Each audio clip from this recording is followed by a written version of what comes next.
Sa British Columbia, humarap sa korte ang suspect sa pag-atake sa Lapu-Lapu Day Block Party Biyernes.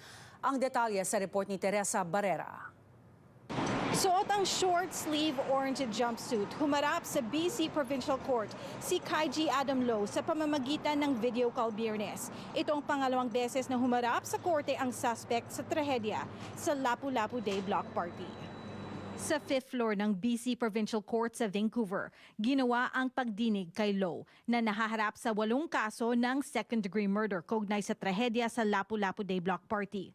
Umabot ng 30 minuto ang pagdinig kung saan inutos ng Judge Biyernes ang isang assessment sa medical condition ng suspect para malaman kung fit for trial ang 30 taong gulang.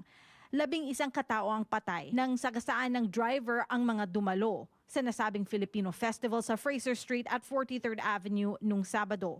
Walang Pilipinong kamag-anak ng mga biktima ang dumalo. Court Sheriff, reporter at ang Vice Consul ng Philippine Consulate General lamang sa Vancouver ang nasa hearing.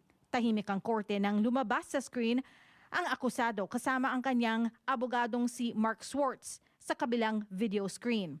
Sa mga malalaking screen sa harap ng korte, tahimik lang ang suspect sa kabuuan ng kanyang court appearance. Nasa ilalim ng isang publication ban ang kaso dahil ayon sa justice na si Jay Jevning, kailangan ito para maprotektahan ang fairness ng trial. Ayon sa abogado ng suspect, magiging seriously impaired ang pagdinig kapag walang publication ban dahil maraming ebidensya ang kailangan iharap para malaman kung fit to stand trial ang kanyang kliyente. Nakatakda ang susunod na court date sa May 30th. Teresa Barrera, Omni News, Vancouver.